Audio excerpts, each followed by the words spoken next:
My father secretly gave $500,000 to my golden sister for law school and told me, "You're only good enough for a diner job." When I confronted them, my sister smirked, "Just be practical." 5 years later they're crying. Money has a way of revealing truths people try to hide. I learned this standing outside my father's study, hearing him discuss my future, or rather the lack of one he'd planned for me. "We can't afford both, Linda.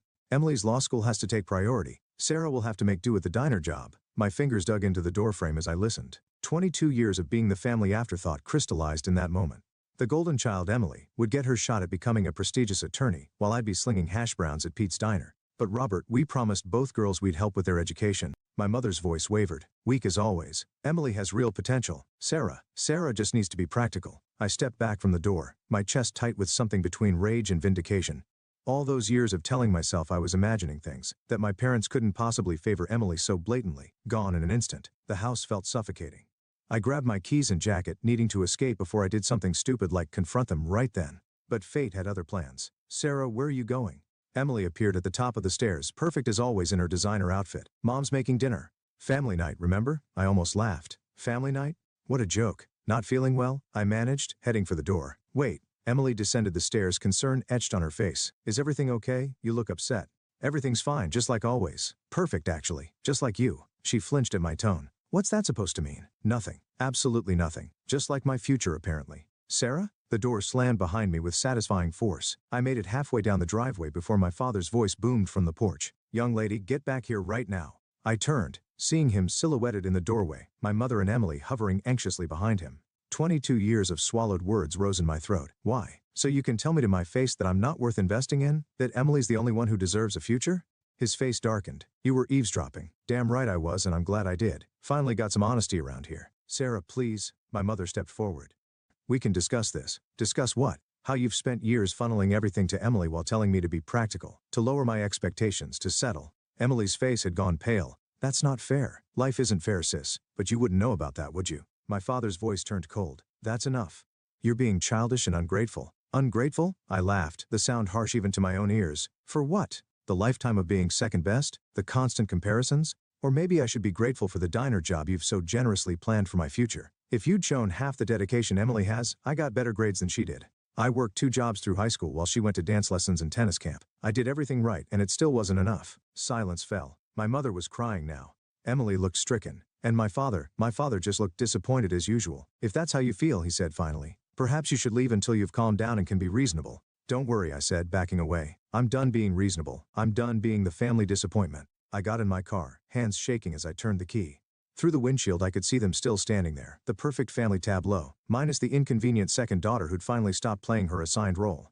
As I drove away, one thought crystallized in my mind. I was going to prove them wrong. And when I did, they'd regret every moment they'd spent underestimating me. I ended up at Aunt Clara's house that night, my hand still shaking as I clutched a cup of chamomile tea. Her Victorian home had always been my sanctuary, filled with antiques and the lingering scent of lavender. Tonight, it felt like my last refuge. "Your father called," Aunt Clara said, settling into her worn leather armchair. "He seems to think you're being unreasonable." "Of course he does." The tea burned my throat. "Did he mention the part where they've saved nothing for my education, or how they expect me to spend my life serving pancakes while Emily becomes a lawyer?" Aunt Clara's eyes narrowed. "No, he conveniently left that out." A knock at the door made me jump. Aunt Clara touched my shoulder as she passed, her grip surprisingly strong for a woman of 70. I heard murmured voices, then my mother's distinctive pleading tone. "Sarah, please, we need to talk." I set down my cup with enough force to splash tea onto the antique coffee table. "There's nothing to talk about." My mother appeared in the doorway looking smaller than usual. "Your father didn't mean yes, he did." I stood up. "He meant every word. He always has. You're both upset. If we could just sit down as a family." "We're not a family. We're Emily's support system, and I'm just the backup plan that never quite measured up." Aunt Clara returned, her face set in lines I recognized from childhood, the expression she wore when she was about to shake things up. "Linda," she said, "sit down. We need to discuss some things." My mother perched on the edge of the sofa, twisting her wedding ring. "Clara, this is between us and Sarah." "No, it's not." Aunt Clara opened a drawer in her desk, pulling out a thick envelope. "Sarah, I've been waiting for the right moment to give you this. I suppose that moment is now." The envelope felt heavy in my hands. Inside was a bank statement showing an account in my name with a balance that made my eyes widen.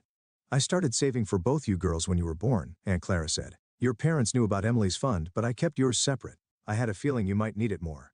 My mother's face went pale. "Clara, you had no right. I had every right. I've watched for years as you and Robert poured everything into Emily while Sarah fought for scraps of attention. Well, now she has options." The numbers on the statement blurred as tears filled my eyes. College tuition, a future, freedom. You can't do this, my mother whispered. I already have. Aunt Clara's voice was steel wrapped in silk. Sarah, the money is yours. No strings attached. You can use it for college, start a business, whatever you choose. My mother stood abruptly. Robert will hear about this. Good, Aunt Clara replied. Tell him his sister sees exactly what he's done to his daughters. Both of them. After my mother left, slamming the door behind her, I sat in silence staring at the statement. Why didn't you tell me sooner? I finally asked. I wanted to see if they'd do the right thing on their own.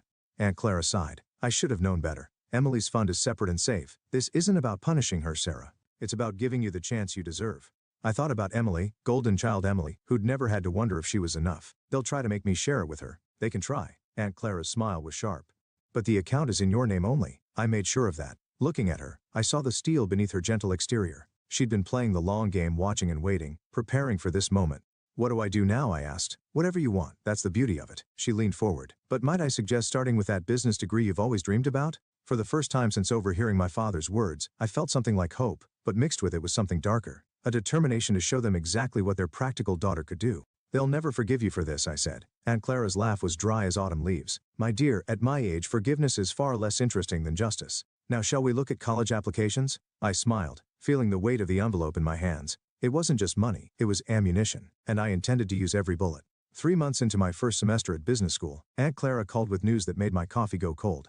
Emily's perfect life was imploding, and for once, I had a front row seat to the disaster. Mark was arrested this morning, Aunt Clara said, her voice crackling through the phone. Securities fraud? It's all over the local news. I switched to speaker and pulled up the news site.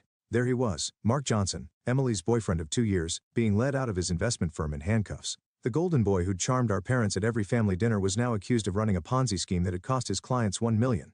Emily must be devastated, I said, surprised to find I meant it. That's not all. Aunt Clara paused. She knew Sarah. She worked in the firm's legal department.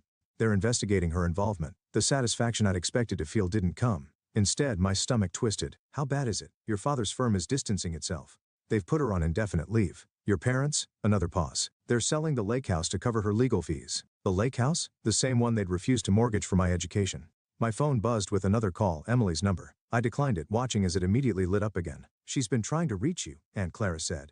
I'm not ready to talk to her. Sometimes people surprise us, Sarah, even the ones who've hurt us most. I ended the call and sat in silence, watching Emily's name flash on my screen again and again. Finally I picked up. Sarah? Her voice was raw, nothing like her usual polished tones. I need your help. That's new. I deserve that. She took a shuddering breath. But please just listen. I can't talk to Mom and Dad about this. They wouldn't understand. Understand what?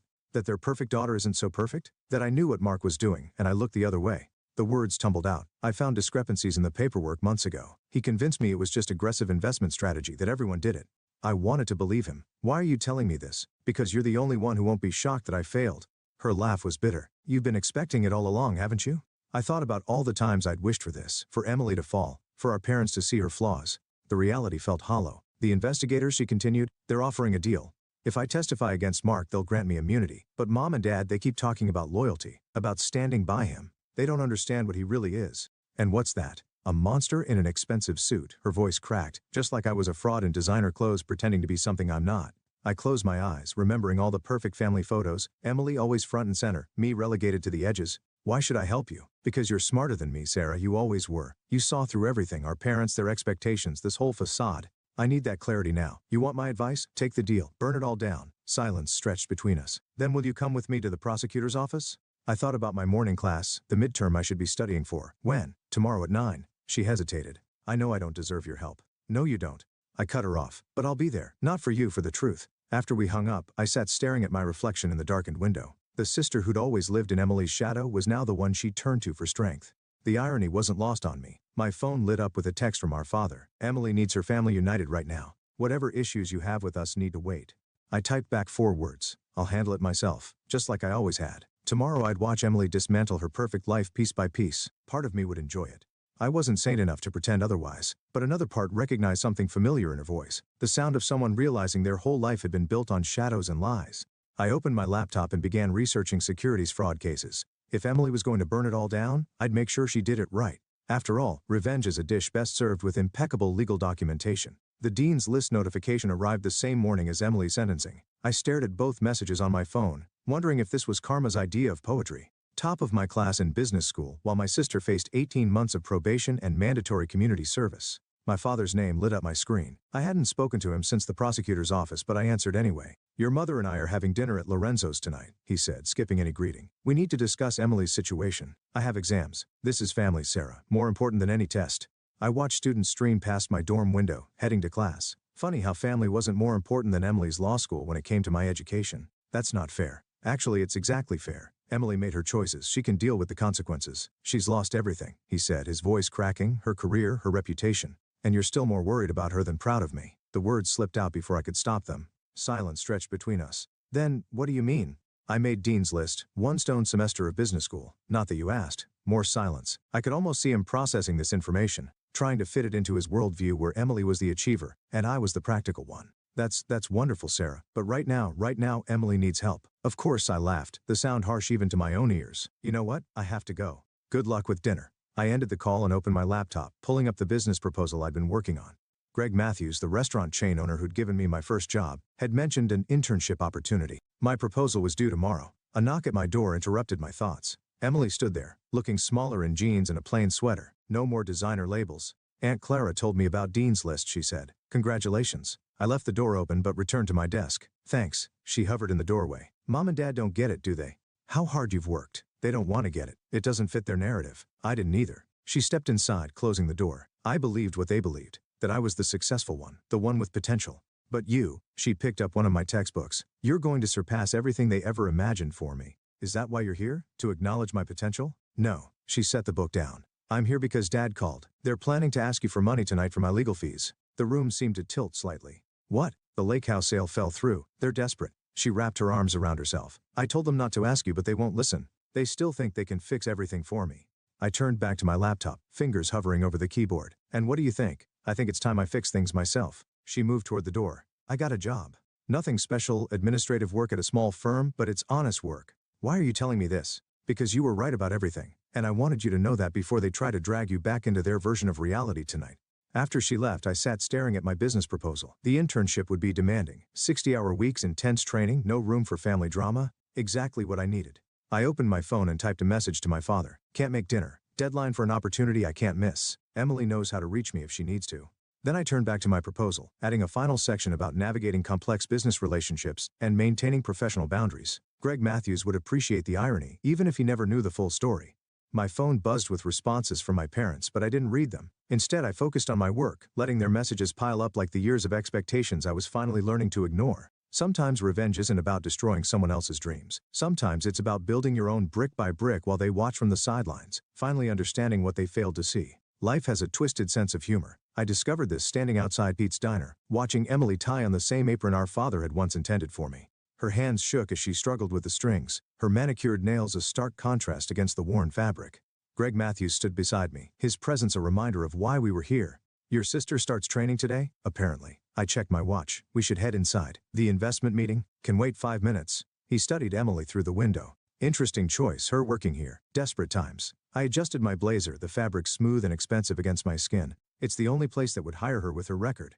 The bell chimed as we entered. Emily's head snapped up, her eyes widening at my business attire. I pretended not to notice, leading Greg to our usual booth. Sarah. Emily approached, notepad trembling slightly. I didn't know you were coming in today. Monthly investment meeting with Greg. We always have it here. I kept my voice neutral. Coffee black, Greg. The same. He watched Emily hurry away. You didn't warn her? Should I have? The door chimed again. Our parents walked in, stopping short when they saw me.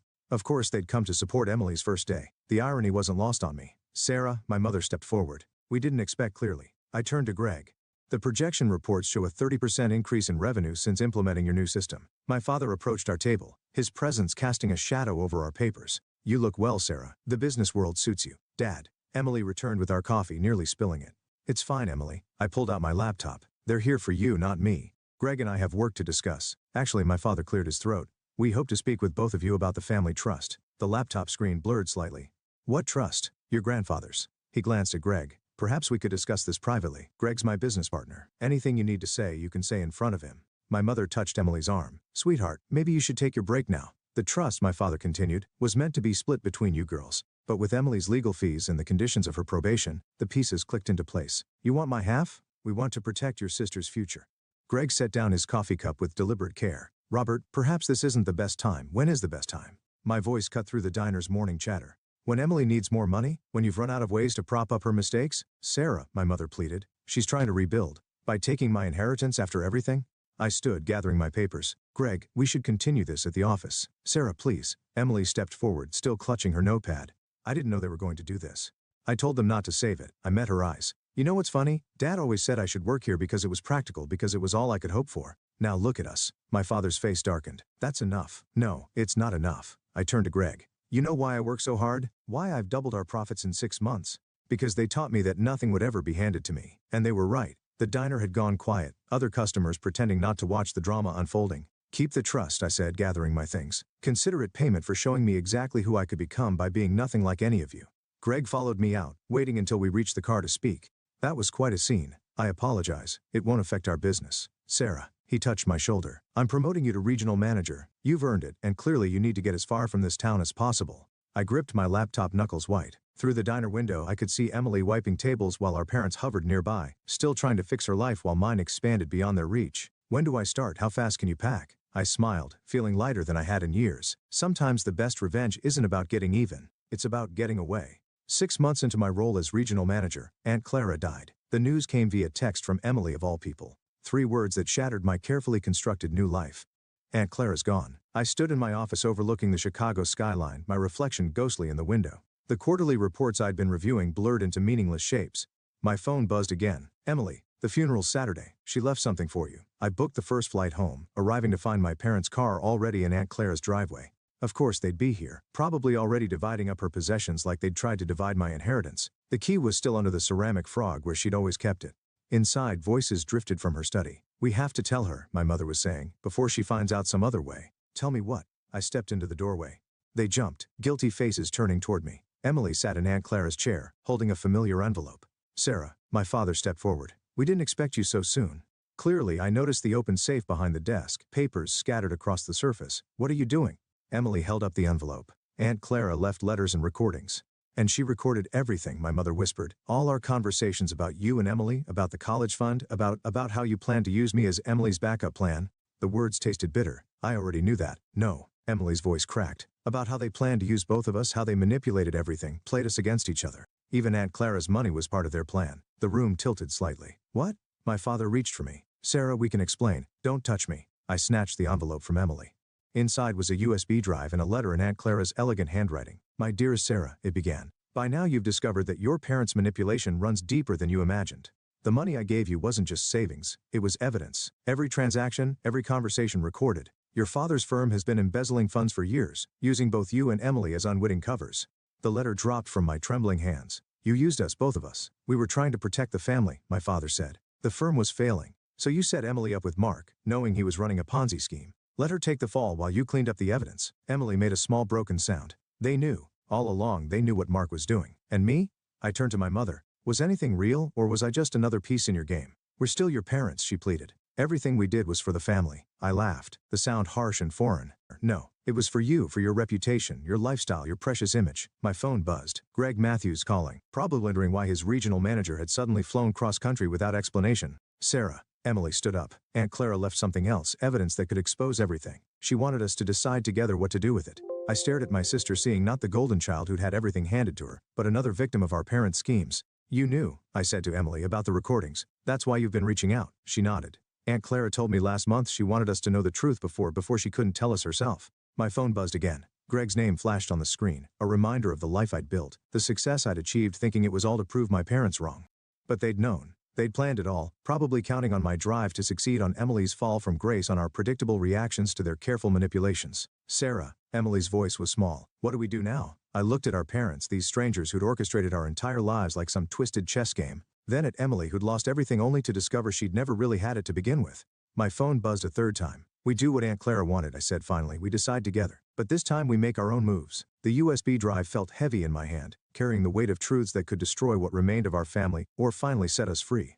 The conference room at Matthews Restaurant Group felt too small for the weight of what we were about to do. Emily sat beside me, her waitress uniform replaced by a borrowed business suit, while Greg Matthews studied the USB drive's contents displayed on the projection screen. This is more than embezzlement, Greg said, pausing on a particularly damning spreadsheet. Your father's firm was running a sophisticated fraud scheme for years, using both his daughters as unwitting accomplices. Emily added, her voice hollow, the perfect cover story. The door opened. Our parents walked in, followed by their lawyer. My father's confident stride faltered when he saw Emily sitting beside me. What is this about, Sarah? He tried to take control as always. Your mother and I have a charity function. Sit down. My voice cut through his pretense. You're going to want to hear this. Greg clicked to the next slide. Our father's signature on documents linking his firm to Mark's Ponzi scheme. Evidence of shell companies set up in both Emily's and my names. Where did you get these? The lawyer leaned forward. Aunt Clara kept receipts. I met my father's eyes. All of them. This is absurd, he blustered. Emily, surely you don't believe I testified against Mark, Emily interrupted. I can testify against you too. Our mother's perfectly manicured hands trembled. We were protecting you both. By making me the full guy? Emily's laugh was bitter. By pushing Sarah into the restaurant business so you'd have a legitimate front for laundering money? I placed 2 folders on the table. Option 1, we turn everything over to the FBI. You go to prison, the firm collapses, and the Thompson name becomes synonymous with fraud. Option 2, our father's lawyer asked quickly. You sign these papers transferring control of the firm to Emily and me. You retire quietly, move to that beach house in Florida you bought with stolen money, and never contact us again. You can't be serious. Our father stood. Everything I built was built on lies. I remained seated, calm. Everything you made us believe about ourselves, about each other, it was all part of your game. We're your parents, our mother pleaded. We love you. No, Emily's voice cracked. You loved what we could do for you. There's a difference. Greg cleared his throat. The FBI has been notified. They're waiting for our call. You have 10 minutes to decide. Our father reached for the folders but I pulled them back. One more thing. The diner, Pete's, you're signing it over to the staff, they've earned it. The diner? He looked confused. What does that matter now? It matters because it's where this started. Where you thought I belonged. I smiled. Consider it calmer. The minutes ticked by. Emily gripped my hand under the table as our parents whispered with their lawyer. Finally our father picked up a pen. You'll regret this, he said, signing. Someday you'll understand. We already understand. Emily took the pen, adding her signature where needed. That's the problem. After they left, Greg studied the signed papers. You realize you've just become CEO of a major investment firm? Co-CEO, I corrected, looking at Emily. If you want it, she straightened her borrowed blazer. I did pass the bar exam even if I never practiced. Besides, someone needs to clean up their mess. And you? Greg asked me. Still interested in running my restaurant chain? I thought about the diner, about all the paths that had led us here. Actually, I have some ideas about expansion. Emily's firm could provide the capital. Legal capital, Emily added with a faint smile. We walked out together, leaving our parents' lawyer to pack up his briefcase. Outside, the sun was setting over the city skyline. Was this the revenge you wanted? Emily asked softly. No, I admitted. It's better. They wanted us to compete, to tear each other down. Instead, we're building something new. She squared her shoulders together. I nodded, watching our parents' car disappear into traffic. Sometimes the best revenge isn't about destroying what others built. It's about building something they never thought possible. The key to Aunt Clara's house felt heavier than usual as I unlocked the door one last time. The realtor's sign in the yard cast long shadows in the evening light.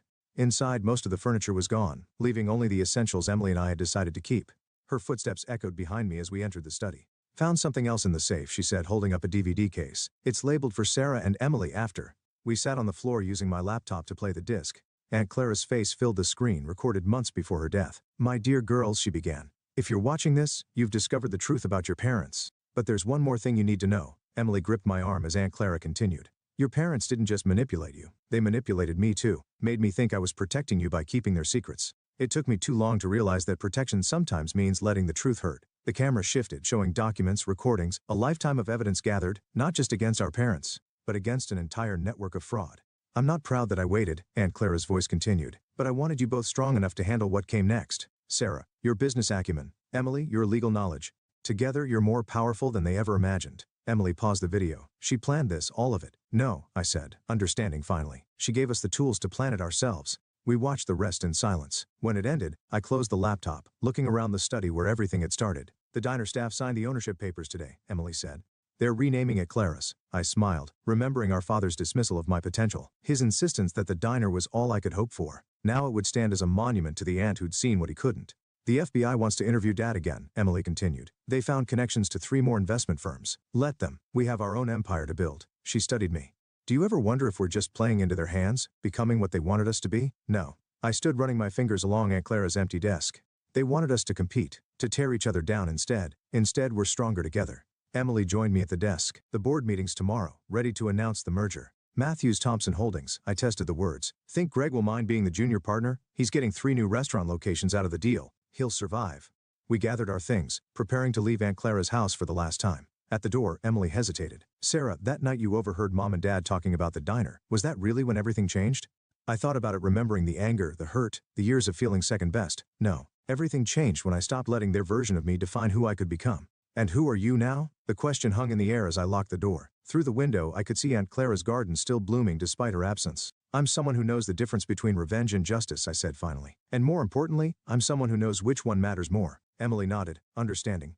We walked to our separate cars, headed to our separate homes, but connected now by something stronger than shared pain or shared triumph. I started my engine, watching Emily pull away first.